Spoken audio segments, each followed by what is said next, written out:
पृथ्वी से लाखों किलोमीटर दूर बसी एक अलग ही दुनिया थी। वहां 4 सबसे घातक क्षेत्रों में से एक काली पहाड़ी थी, जिसे मौत की पहाड़ी के नाम से भी जाना जाता था। यहाँ कल्पनाएं भी कदम रखने से डरती थी। कहते हैं कि इस पहाड़ी पर जो भी गया वो कभी जीवित लौटकर नहीं आया।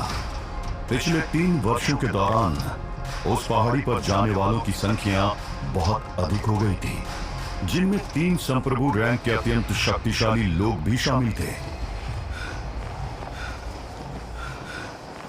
उसी समय धुएं, लाशों और रक्त की उस घाटी पर एक काले वस्त्रधारी योद्धा सीने पर अनगिनत घावों की गवाही लिए काली पहाड़ी की एक चट्टान से टिके खड़ा था।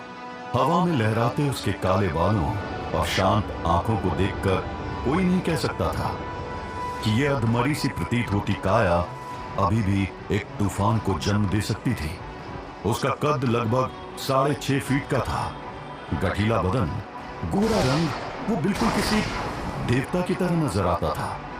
उसके शरीर की बनावट इतनी आकर्षक थी कि कोई भी लड़की उसे पहली नजर में अपना दिल दे बैठ सकती थी।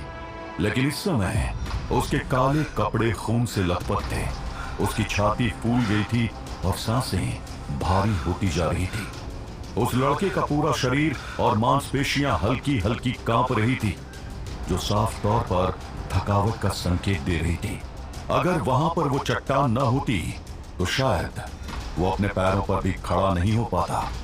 हालांकि उसकी आंखें एकदम ठंडी और शांत थी। उसके चेहरे पर एक तिरस्कार भरी मुस्कान थी। उसके चारों ओर सैकड़ों की संख्या में लाशों का ढेर था। उस लड़के को देखकर ऐसा लग रहा था जैसे कि उसने अभी अभी एक भयानक युद्ध लड़ा हो। जिस लड़के ने कभी जीवन बचाने की कला सीखी थी, आज वही योद्धा बनकर जीवन छीनने के लिए खड़ा था। और उसके सामने खड़ी थी एक अंधेरी भीड़, जिसने उसके लिए रास्ता बंद कर रखा था। इस भीड़ में से एक व्यक्ति की आवाज पूरी पहाड़ी में गूंजी।